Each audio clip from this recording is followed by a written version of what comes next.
सदस्य असून आपल्या केजन टेस्ट टू बेबी हॉस्पिटलच्या अद्वितीय यशाचे कौतुक करते.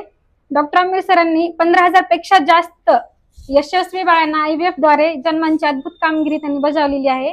डॉक्टर आंबेड सरांनी व सर्व सरांना व तुम्हा सर्वांना एवढं माझ्या अनुभवलेल्या दिवसावरून एवढं सांगू शकते की डॉक्टर आंबेड सरांचे व्यक्तिमत्व, त्यांचे नेतृत्व, त्यांचे मार्गदर्शन खूप मौल्यवान आहे.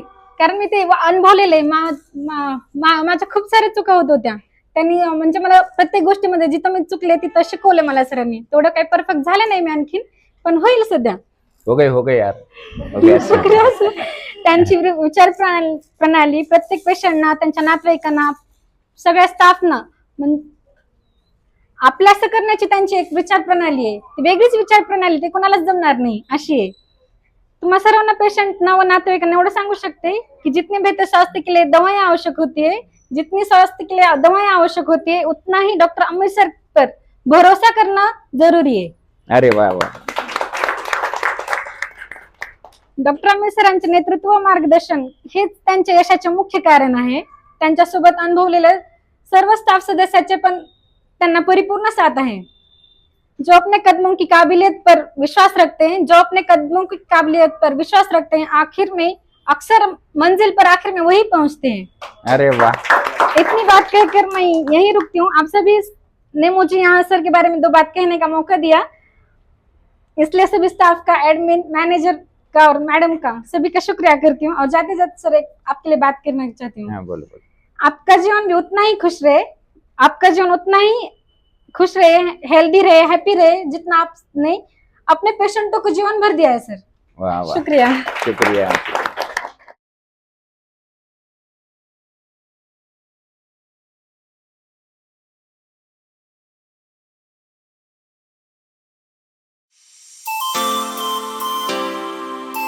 सरांचे आभार मानते की माझी आर्थिक परिस्थिती नाजूक हालाकीच्या असून त्यांनी मला IVF साठी हे केलं. खरं तर मी करणार नव्हते कारण आर्थिक परिस्थिती खूप हालाकीची होती. सरांनी, मॅडमनी, परत सगळ्यांनी समजून सांगितलं की काही होत नाही, कर. मी पण असा विचार करत होते की IVFचं बाळ नाजूक असतं किंवा कमजोर असतं. परत मग सरांनी म्हणले तसं काही नसतं बेटा, तू कर, एकदा विश्वास ठेव माझ्या. त्यामुळे मी सरांवर विश्वास ठेवून IVF केलं. फक्त सरांचं रुटीन फॉलो करायचं, औषध गोळ्या व्यवस्थित घेतल्या, त्यामुळं IVF सक्सेस झालं माझं.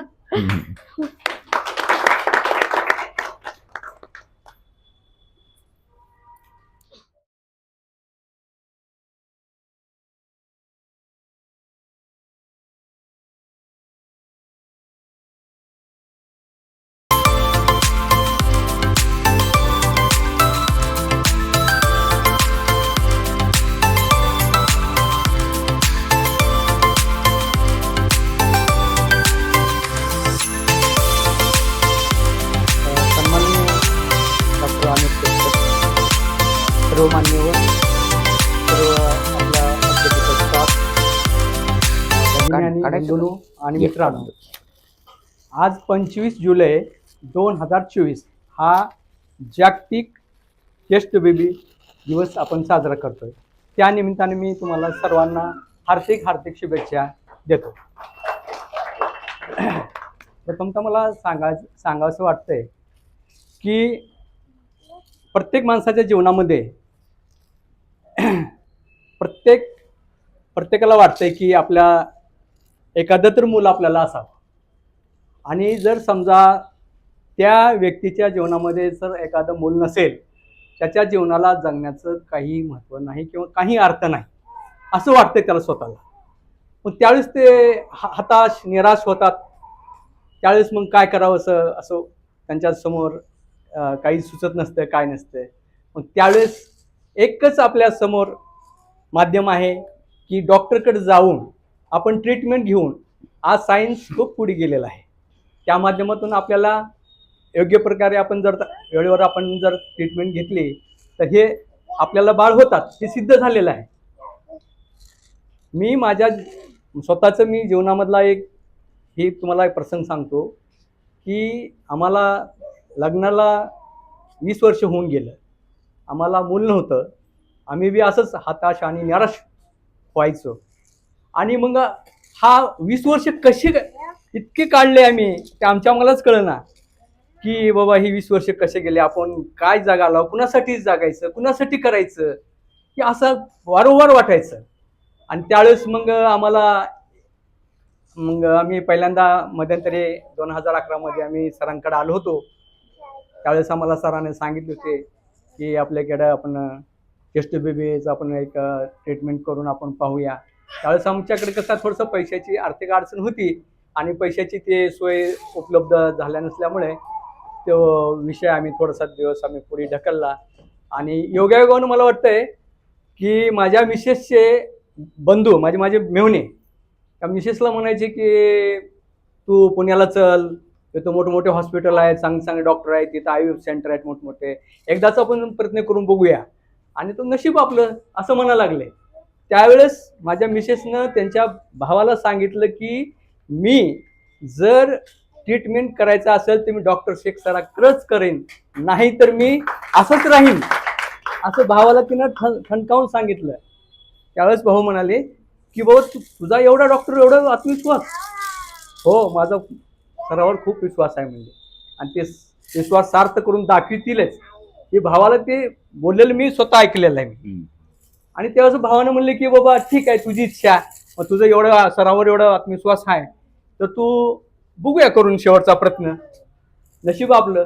मग त्यावेळेस आम्ही सरांकडे आलो आणि सरांकडे आल्यानंतर आम्ही भेटलो सरांना. मग सरांनी आम्हाला योग्य मार्गदर्शन केलं. आम्हाला म्हणले तुम्ही ट्रीटमेंट करा अगोदर आणि पाहूया म्हणले आपण, मग पुढे आपण सांगतो तुम्हाला म्हणले. मग सरांनी आम्हाला मग सुरुवातीला आम्हाला ट्रीटमेंट दिली. जवळजवळ महिना दीड महिना आम्हाला ते औषधं गोळ्या सगळ्या इंजेक्शन वगैरे दिले. आणि त्याच्यातून सगळ्यांनी वारंवार सर प्रत्येक वेळेला आम्हाला 8 दिवसाला बोलवायचे, आम्हाला प्रत्येक काळजी घ्यायची पेशंटची. सर एवढं मला असं वाटतं की एवढं मला लातूर जिल्ह्यातच नाही तर महाराष्ट्रामध्ये एवढं काळजी घेणारे डॉक्टर कोणी नसतील, मला असं वाटतं मला स्वतःला, की ही खासियत आहे सरांची की सर हे जीव तोडून काम करतात, जीव ओतून काम करतात. सरांना वाटते की प्रत्येक पेशंट माझ्याकडे हताशाने निराश होऊन येतो असं सरांना वाटतंय. पण सर ज्यावेळेस ते मनातून त्यांनी जिद्दीनं आणि ते काम करतात, ते जीव ओतून काम करतात आणि त्याच्यात त्यांना यश मिळतं, त्यावेळेस सर पहिल्यांदाच सर्व आनंद चेहऱ्यावर वसुंडून वाहतो आणि मग पेशंटच्या चेहऱ्यावर तो आनंद वसुंडून वाहतो आणि त्यांच्या चेहऱ्यावर हसू फुलतंय. हे केवळ ही किमया हे सरांमुळे होती. हे सरांचं ही 25 वर्षाची प्रॅक्टिस, त्यांचा अथक परिश्रम, त्यांचं एक प्रत्येक गोष्टीत मन लक्ष घालून काम करणं, जिद्दीनं काम करणं ही सरांची खासियत आहे. आणि ही किमया सरच साध्य करतात. आणि आम्हाला ही त्यांनी ज्यावेळेस ही ट्रीटमेंट दिली त्यावेळेस तुम्हाला खरं सांगतो आम्ही देवाला तर आम्ही एक मूल मागत होतो. बघा, एक मूल आम्ही मागितलो पण 3 बाळं राहिले. बघा, एकदम 3 बाळं राहिले. मग आम्हाला तर खुशी मायना गेली, पण त्याचबरोबर थोडं टेन्शन बी वाढलं. आता 3 बाळं. मग सरांनी आम्हाला बोलून घेतले, म्हणजे कसं करायचं, 3 बाळं आहेत आणि पेशंटला बीपीचं थोडा प्रॉब्लेम होता, बीपीचा बी त्रास होता. पण त्यावेळेस सरांनी म्हणले पेशंटला बीपी बी आहे म्हणले आणि 3 बाळं ठेवणं एक रिस्की आहे म्हणले. त्याच्यासाठी मग आता आपण काय करूया ते म्हणले, 1 बाळ आपल्याला ऑपरेशन करून कमी करावं लागेल, 2 बाळं राहू शकतील म्हणले कसं. मग त्यावेळेस मग सरांनी सांगितलं की 1 बाळ आपण कमी करूया. आणि ज्यावेळेस ते बाळ एक कमी करायचं तो दिवस ठरला, मला वाटतं की सरांनी खरंच, मी सरांचं कौतुक करतो, सरांचं अभिनंदन करतो. खरंच मी सरांचे एवढे आभार मानेन, मी जन्मात मी कधीही विसरू शकत नाही. ह्या जन्मात त्यांचे उपकार कधीच नाही विसरू शकत, कारण सरांनं एवढं काळजीनं, तुम्हाला सांगतो की बाळ कमी करण्यासाठी एवढी अवघड शस्त्रक्रिया होती ती. 3 बाळ आहेत, 3 बाळातलं 1 बाळ कमी करणं म्हणजे साधी सोपी गोष्ट नाही. त्याच्याबरोबर त्या दोन्ही बाळाला धक्का पोचला तर ते बाळ हाताची येणार नाहीत, हे बी रिस्की होतं.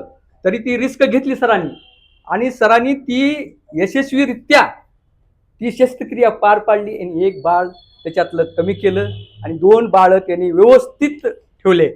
आणि पुन्हा नंतर त्यांनी वारंवार ट्रीटमेंट घ्यायचे, सोनोग्राफी करायचे, मला मार्गदर्शन करायचे.